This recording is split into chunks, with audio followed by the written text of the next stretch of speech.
오늘 우리에게 주시는 생명의 말씀은 요한계시록 10장 5절에서 11절 말씀입니다.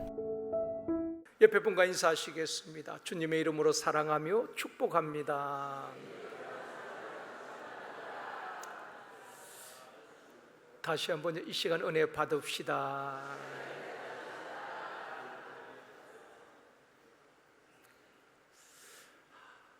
성경 속에 보면은 예수님을 만난 사람들의 특징이 있습니다.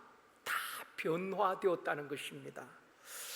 갈릴리 바닷가에서 어부로 살던 베드로, 안드레, 야고보, 요한, 이들이 주님을 만난 이후에 어부에서 예수님의 제자가 되어지고 초대교회 역사의 주역이 되었습니다.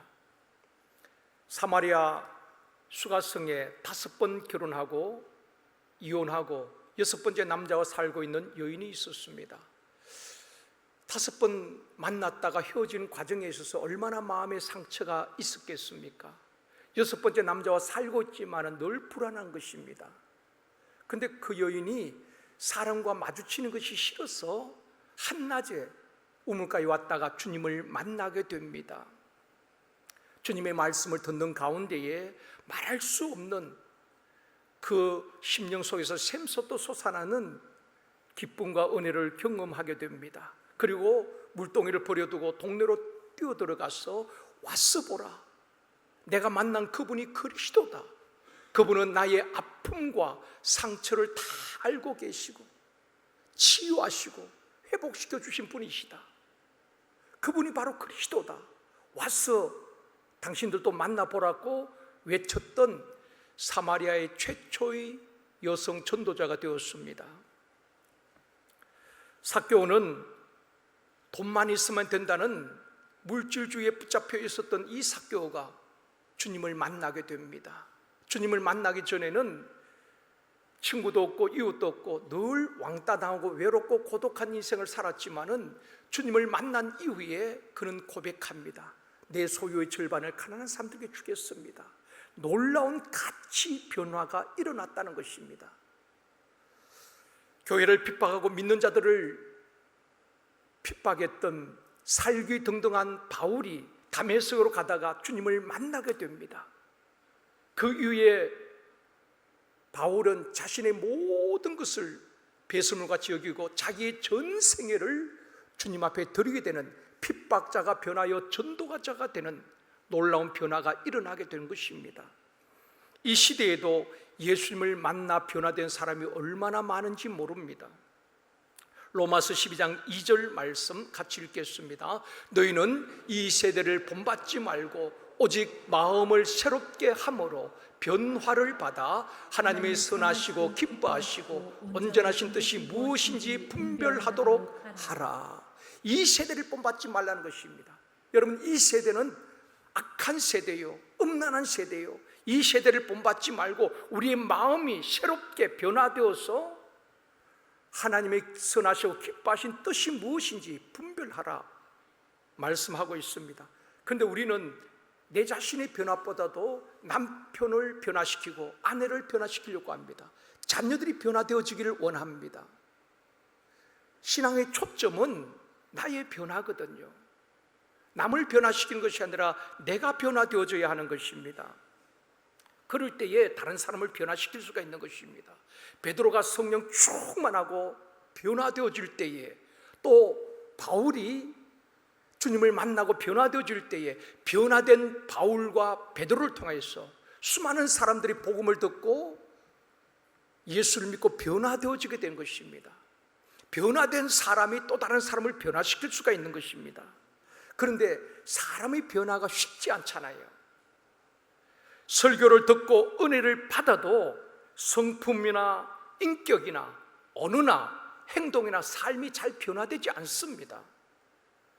오직 하나님의 말씀, 오직 복음이 사람을 변화시키게 되어줄 줄 믿습니다.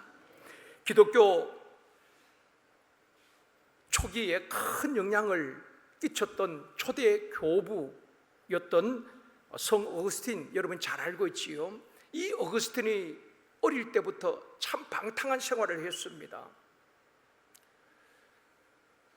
18살 때에 이제 한 여인과 동거하면서 아들을 낳게 되는 것입니다. 그리고 마니교라는 이단에 빠져서 한 9년을 또 방황하게 되는 것입니다. 그렇게 방황하고 죄악 가운데 살아가던 이 어거스틴을 위하여서 그 어머니 모니카 여사가 눈물로 기도했지요. 어느 날 이 어거스틴이 음성을 듣게 되는 것입니다. 톨레로고 톨레로고 하는 강력한 음성을 듣게 됩니다. 톨레로고란 말은 라틴어로 집어 읽어라, 집어서 먹어라 그러는 뜻이거든요. 그래서 톨레로고 톨레로 그 말을 음성을 듣고 성경을 펼쳤습니다. 펼쳤는데 로마서 13장 13절에서 14절 말씀이 그의 눈에 들어오게 되는 것입니다. 같이 읽겠습니다. 낮에와 같이 단정히 행하고 방탕하거나 술 취하지 말며 음란하거나 호색하지 말며 다투거나 시기하지 말고 오직 주 예수 그리스도를 옷 입고 정욕을 위하여 육신의 일을 도모하지 말라. 이 말씀을 읽는데 자기의 삶이잖아요. 방탕하고 술 취하고 음란하고 호색하고 그 말씀이 어거스틴의 마음을 찌른 것입니다. 그리고 그 말씀 앞에 꼬꾸라지고 회개하고 변화되어 새 사람이 된 것입니다. 사랑하는 성도 여러분, 모든 한국교회에서 걱정하는 가운데 하나가 다음 세대입니다. 우리 한국교회 전체를 두고 본다면 50% 이상이 주일학교가 없습니다. 시골에는 아이들이 없어서 주일학교가 없고 개척교회 또 교회들마다 아이들이 없으니까 주일학교가 없는 것입니다. 이런 상황 속에서 다음 세대를 많이 걱정하고 있습니다. 뚜렷한 해답은 없어요. 그런데 저는 확신합니다. 다음 세대를 어떻게 세울 것인가, 어떤 프로그램이 아니라 다음 세대를 세우는 확실한 방법은 오직 복음, 오직 하나님의 말씀으로 다음 세대를 세워야 한다는 것입니다. 수많은 사람들이 세상에서 방황하다가 말씀을 통해서 주님을 만나고 그 말씀이 사람을 변화시킨 것입니다. 그러므로 우리가 말씀을 그들에게 읽게 하고 들려주고 그 말씀대로 살아가게 하고, 그럴 때 그 말씀에 부딪힐 때 아이들이 변화되어지는 역사가 일어나는 것입니다. 복음 외에는 소망이 없다는 것입니다. 복음이 사람을 변화시키는 것입니다. 부모가 잔소리해서 아이들이 변화되어지는 것 아닙니다. 관계만 나빠지는 것입니다. 복음이 그들에게 부딪혀 올 때에 변화되어진 역사가 일어나는 것입니다. 오늘은 선지자들에게 전하신 복음이라는 제목으로 말씀을 드리려고 합니다. 여러분, 복음이 무엇입니까? 신구약 성경 전체가 복음입니다. 좀 축소한다면은 예수 그리스도가 복음이에요. 첫 번째로 선지자들에게 전하신 복음, 오늘 보면 7절 말씀입니다. 같이 읽겠습니다. 일곱째 천사가 소리낸 날 그의 나팔을 불려고 할 때에 하나님이 그의 종 선지자들에게 전하신 복음과 같이 하나님의 그 비밀이 이루어지리라 하더라. 선지자들에게 전하신 복음이 무엇인가? 하나님의 큰 비밀이 무엇인가 하는 것입니다. 일곱 번째 천사가 소리를 내는 날, 즉 나팔을 부는 때는 바로 주님이 다시 재림하시는 때를 말하는 것입니다. 그때에 세상 나라는 끝나게 되어지고 하나님의 나라가 완성되는 시점이 바로 일곱 번째 나팔을 부는 때인 것입니다. 일곱 번째 나팔을 불려고 할 때에 하나님의 그 비밀이 이루어진다. 이게 무슨 말입니까? 그렇다면 하나님의 비밀이 무엇입니까? 하나님의 비밀이라는 것은 선지자들이 전하신 복음을 말하는 것입니다. 그러면 구약의 선지자들이 전한 복음이 무엇입니까? 선지자들은 예수 그리스도에 대해서 전했던 것입니다. 성경에 보면은 예수님의 재림과 마지막 때 일어날 여러 가지 종말에 대한 예언이 구약에 1218번, 신약에 300번, 합하면은 1518번 예언이 되어 있습니다. 주님이 다시 오신다는 말씀, 또 마지막 때 이런 일이 일어날 것이다. 1518번이 예언되어 있는 것입니다. 구약의 선지자들이 전한 메시지가 무엇입니까? 모든 초점이 예수 그리스도께 맞춰져 있는 것입니다. 예수님은 처녀의 몸에서 태어날 것이다. 그 예수님은 유대 땅 베들레헴에서 태어날 것이다. 이사야 선지자를 통해서 예언된 말씀이 무엇입니까? 죄 없으신 예수님은 우리의 죄악과 허물을 담당하시고 채찍에 맞으시고 십자가에 죽으실 것이다. 그리고 죽음으로 끝나는 것이 아니라 다시 살아나시고 성천하시고 다시 오실 예수 그리스도. 구약의 선지자들이 다 거기에 말씀을 하고 예언을 하고 있는 것입니다. 창세기에서 요한계시록은 예수님께 초점이 맞춰져 있는 것입니다. 구약은 다시 오실 메시아에 대해서 예언을 하고 있고요, 신약은 오신 메시아 예수 그리스도에 대해서 기록을 하고 있는 것입니다. 우리가 관심을 가져야 될 것은 계시록에서 666이 무엇인가, 적그리스도가 누구인가, 그런 게 큰 관심 안 가지셔도 됩니다. 하나님께서 비밀로 하신 것을 자꾸 파헤치려고 할 필요 없다는 것입니다. 하나님께서 많은 것을 우리에게 가르쳐 주셨지만은 하나님께서 또 비밀로 하신 것이 있습니다. 왜 비밀로 하셨을까요? 우리가 몰라도 되기 때문에 하나님께서 굳이 말씀하지 않았다는 것입니다.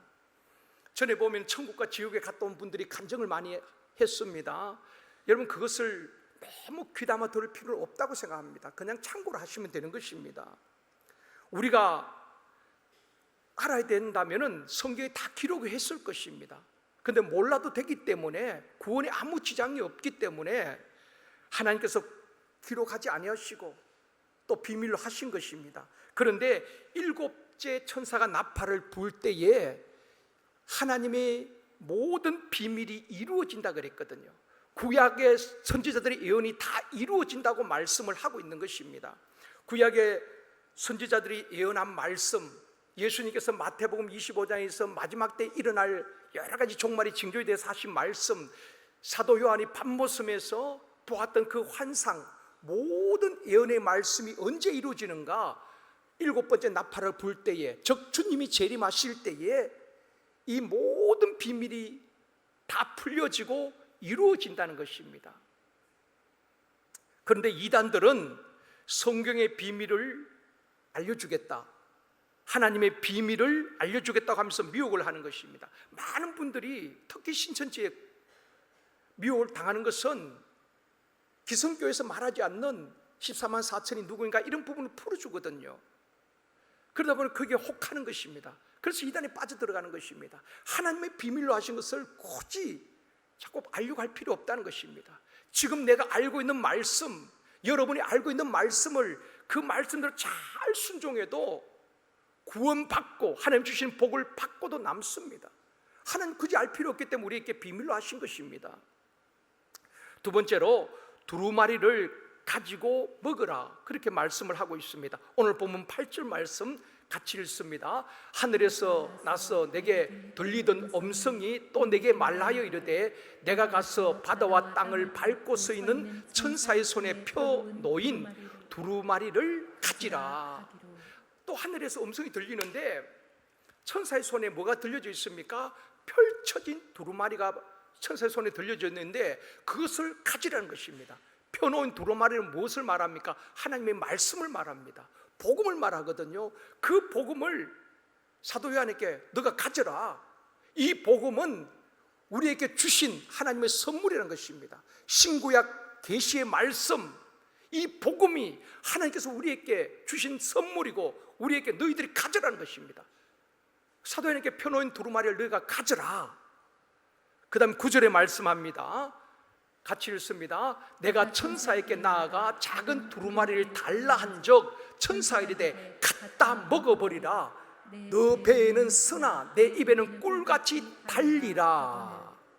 자, 사도 요한이 용기를 내어서 그러면 그 두루마리를 내게 주십시오 달라고 하니까 천사가 이번에 뭐라고 말합니까? 갖다 먹으라, 그렇게 말씀하는 것입니다.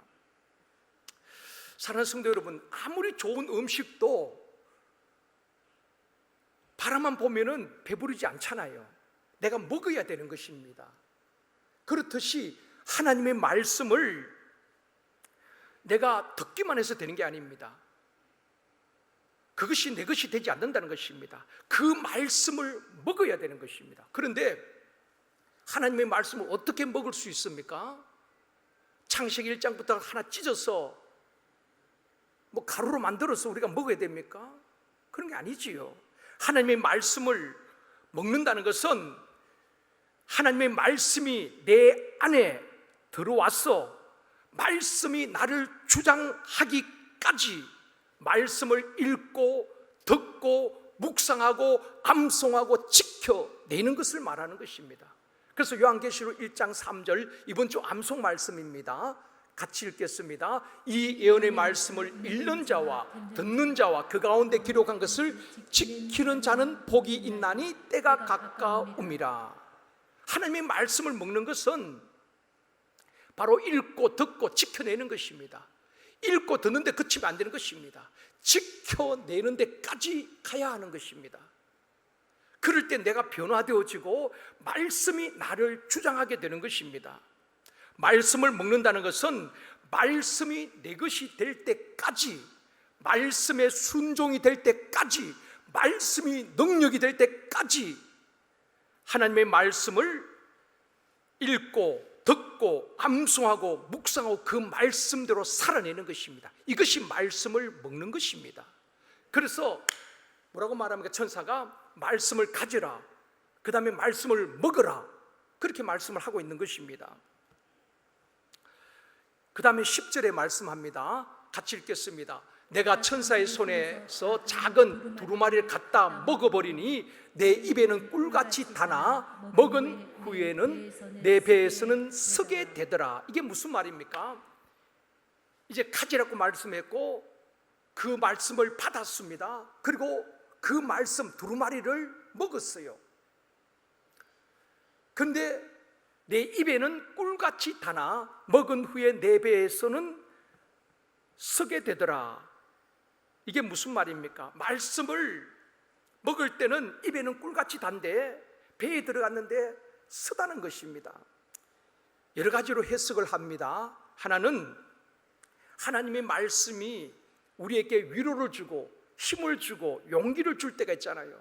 때로는 내가 너무 힘들고 지쳐있는데 말씀을 읽다가 큰 힘을 얻고 위로를 받을 때가 있습니다. 꿀송이처럼 달기도 하지만 때로는 어떻습니까? 하나님 말씀이 항상 답니까?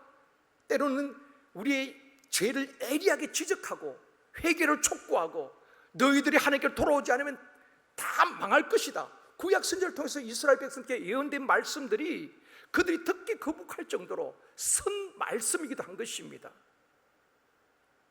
말씀이 입에서는 달지만은 뱃속에 들어가면 쓰다는 말입니다. 또 한 가지 해석은 이런 해석이 있습니다. 하나님의 말씀을 받을 때는 은혜가 되고 좋은데 그 말씀대로 살아간다는 것이 쉽지 않다는 것입니다. 하나님 말씀을 읽고 듣고 지키는 자가 복이 있다고 말하거든요. 우리가 말씀대로 산다는 것이 쉽지 않잖아요. 예를 들어서 우리 주님께서 용서하라, 원수까지 사랑하라, 핍박을 위해서 기도하라, 네가 먼저 대접하라. 좋은 말씀이지요. 근데 그 말씀대로 살아간다는 것은 쉽지가 않습니다. 알고는 있지만은 그 말씀대로 사는 것이 쉬워요? 쉽지 않지요. 특히 교회 안에서 여러분 다 내 마음에 들지 않잖아요. 불편한 사람도 있을 수가 있습니다. 여러분 직장 생활하면서 나를 힘들게 하는 사람 있잖아요. 내게 상처 준 사람도 있잖아요. 그분들을 용서하고 사랑 잘 되던가요? 잘 되지 않습니다. 오히려 그 사람 생각하면 마음에 분노가 일어나고 정오심이 생기고, 그런데 어떻게 용서가 됩니까? 말씀을 알고 있지만 그 말씀대로 살아간다는 것은 쉽지가 않다는 것입니다. 어쩌면은 말씀은 내 입에 단 꿀과 같지만은 그 말씀대로 산다는 것은 보약이 쓰듯이 내 뱃속에 들어가고 내가 그 말씀대로 산다는 것은 쉽지 않다는 것입니다. 서디선 보약과 같이 때로는 힘든 것입니다. 우리가 목사가 되고 장로님이 되고 권사님이 되는 것보다 더 어려운 것이 뭔지 압니까? 목사로 살고 장로님으로 살고 권사님으로 살아가는 것이 더 힘든 것입니다. 우리가 조금만 부족한 모습이 보여지면 목사가 저럴 수 있어? 장로님이 왜 저래? 그렇게 또 비난하기도 하잖아요. 그렇기 때문에 우리가 목사가 되고 장로님이 되는 것보다 더 중요한 것은 그 목사답게 장로답게 살아내는 것입니다. 그게 쉽지 않다는 것입니다. 말씀은 알고 말씀은 다 알지만은 그대로 살아간다는 것은 서디선 보약과 같을 때가 있다는 것입니다. 그래서 말씀을 먹었는데 입에는 단데 뱃속에서 쓰다, 그렇게 표현을 하고 있는 것입니다. 사랑하는 성도 여러분, 성도들이 저와 여러분이 말씀을 몰라서 변화되지 않는 것이 아닙니다. 말씀을 다 알고 있어요. 그렇지만 말씀대로 살지 않기 때문에 변화가 안 되고 가정에서 직장에서 자꾸 부딪히는 것입니다. 용서가 안 되고 사랑하지 못하고 말씀대로 살지 못하기 때문에 그런 것입니다. 최근에 교회에서 단체로 영화관에서 관람하는 영화가 있습니다. 킹 오브 킹스라는 영화인데요, 이 영화는 예수님의 탄생부터 십자가에 죽기까지 예수님의 생애를 그린 애니메이션 영화입니다. 미국에서 대박이 났지요. 흥행 액수가 기록이 기생충이 그동안 1위였습니다. 그런데 기생충을 뛰어넘어서 킹 오브 킹스란 이 영화가 흥행 수익 1위를 기록했습니다. 많은 분들이 보신 분들도 계실 것입니다. 오늘 우리 순회를 떠난 우리 교육부서도 내일 이제 오면서 이 영화를 보기로 이렇게 계획이 되어 있습니다. 이번 주간에 저희들 가족들이 단체로 이 영화를 다 봤습니다. 손주들까지 다 같이 어떤 영화기에 그 미국에서 흥행 1위를 할까 제가 이제 가족들과 함께 보았어요. 그냥 예수님의 사복음서에 나오는 예수님 출생부터 그냥 예수님의 행하신 모든 이적들 담백하게 과감 없이 그대로 이렇게 애니메이션으로 잘 영화화 했더라고요. 그 영화를 다 보고 난 다음에 이제 어른들에게, 우리 아이들에게 이제 물어보았습니다. 영화를 본 소감을 이제. 그러다만 이제 다 이제 은혜는 받았지만은 중간중간 깜빡깜빡 졸았다는 것입니다. 다 한 분도 아니고 다 중간중간 깜빡깜빡 졸았고, 그 대신 손주들은 졸지도 않고 아주 집중해서 그렇게 본 것입니다. 제가 그러면서 왜 어른들은 졸까? 제 생각에 저도 중간에 깜빡깜빡 존 적은 있었거든요. 왜 졸았을까? 다 알고 있다는 것입니다. 그게 복음서 놓은 이야기거든요. 그래서 보면은 스토리를 우리는 다 알고 있습니다. 예수님이 중풍병자를 고치는 장면, 지붕을 뚫고 이제 내릴 때 중풍병자를 고치는 장면, 또 오병이어의 기적, 우리 주님이 물리로 걸어가신 사건, 이거 그대로 이제 애니메이션으로 영화화했는데 우리는 다 알고 있잖아요. 나 그거 다 알고 있어. 그러니까 긴장감이 없는 것입니다. 그러니까 깜빡깜빡 중간에 조는 것입니다. 그러면서 제가 깨달은 것은 그것이 저의 모습이고 우리의 모습일 수 있다는 것입니다. 나 다 알아. 그 말씀 다 알아. 예수님 무리를 걸어가신 것 알아. 그리고 오병이어 기적 내가 다 알고 있어. 영적 긴장감이 없는 것입니다. 알지만 그것을 삶 속에 적용을 못하는 것입니다. 그 말씀대로 살렸고 몸부림치지 않는다는 것입니다. 하나님의 말씀을 먹는다는 것은 말씀을 지식적으로 아는 것이 아니라 그 말씀대로 살아내는 것입니다. 아멘입니다. 여러분, 말씀을 몰라서 변화되지 않는 것이 아닙니다. 말씀을 알지만은 그 말씀도 살지 않기 때문에 나도 변화되지 않고 다른 사람도 변화시킬 수가 없는 것입니다. 저와 여러분의 문제예요. 말씀을 몰라서 신앙생활 잘 못하는 게 아닙니다. 말씀대로 살지 않기 때문에 겉모습이 그대로 드러나는 것입니다. 말씀을 먹는다는 것은 내가 알고 있는 것이 아니라 그 말씀대로 살기 위해서 몸부림치는 것입니다. 넘어지면 다시 일어나고, 그렇기 때문에 그 말씀이 입에는 달지만은 뱃속에 들어가면 쓴 것입니다. 말씀대로 우리가 살아갈 때 그 말씀이 나를 변화시키는 능력이 되어지는 것입니다. 많은 말씀을 아는 것이 아니라 내가 들은 말씀, 여러분이 알고 있는 말씀대로만 살려고 힘써도 변화되어지고 영적으로 성장되어지고 역사가 일어날 줄 믿습니다. 말씀을 많이 아는 것도 중요하지만은 내가 오늘 읽은 말씀, 오늘 큐티한 말씀, 오늘 들은 말씀을 내 삶 속에 적용하고 그 말씀대로 한번 살아보자. 주님께서 용서하라고 했으니까 한번 용서해보자. 힘들지만은 그렇게 할 때 성령이 도와주실 줄 믿습니다. 여러분, 우리가 용서한다고 용서가 되어집니까?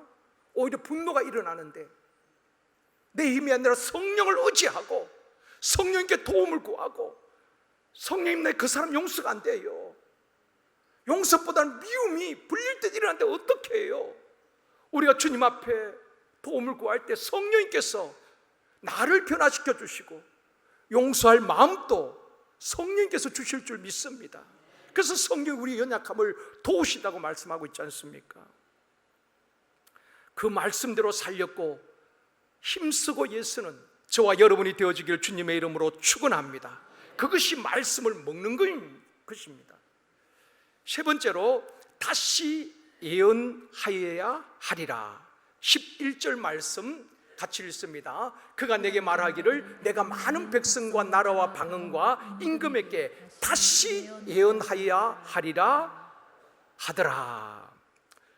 자, 우리가 복음을 받았고 복음을, 하나님의 말씀을 먹었고 거기서 끝나면 안 된다는 것입니다. 그 다음에 어떻게 해야 됩니까?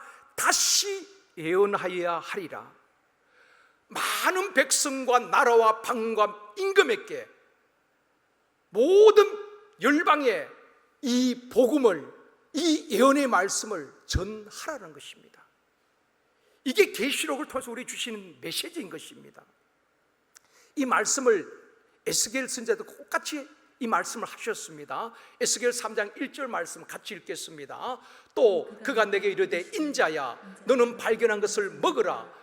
너는 이 두루마리를 먹고 가서 이스라엘 족속에게 말하라 하시기로. 하나님께서 에스겔에게 환상을 보여주셨습니다. 그 말씀을 네가 먼저 먹으라. 그리고 그치는 것이 아니라 그 다음에 이 두루마리를 먹고 하나님의 말씀을 먹고 그 다음에 가서 이스라엘 족속에게 말하라, 예언하라, 전하라. 이게 에스겔의 사명인 것입니다.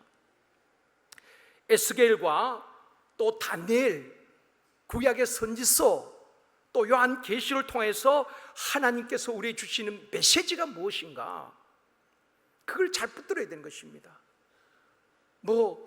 14만 4천이 누구 있냐, 또 666이 무엇이냐, 적그리스도, 거기보다도 더 중요한 것은 하나님께서 우리에게 주신 메시지의 핵심이 무엇이냐.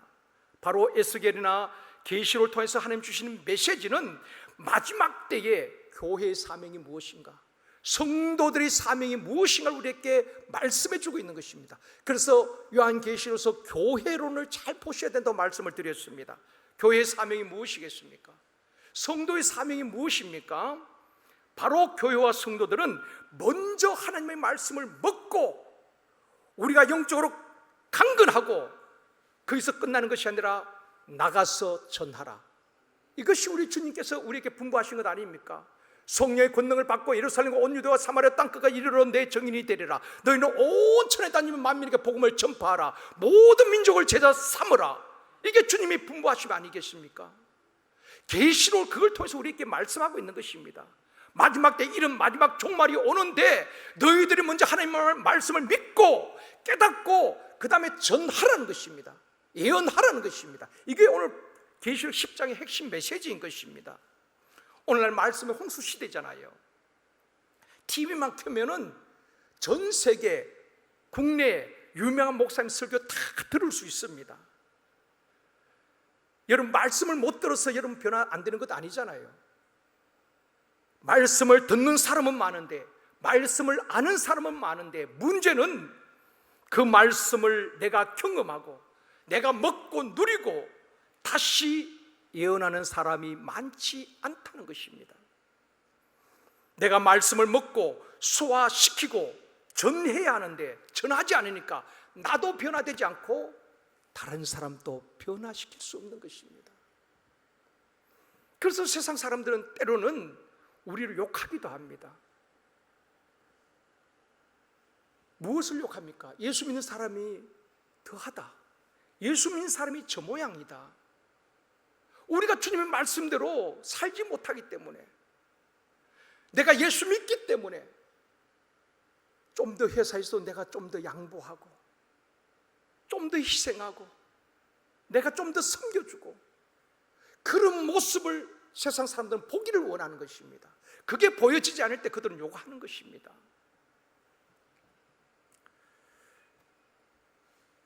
계시록의 핵심은 마지막 때 어떤 일이 날 것인가, 그게 핵심이 아닙니다. 그것도 보여주셨지만은 계시록의 핵심은 증거하고 외치고 다시 예언하라. 마지막 종말이 때 분명히 오는데 너희들이 가서 외쳐야 된다. 그걸 우리에게 말씀하고 있는 것입니다. 예수 안 믿는 사람들을 바라보면서 또 하나님의 인치심을 못한 사람들이 재앙을 임한다고 우리가 지금 듣고 있지 않습니까?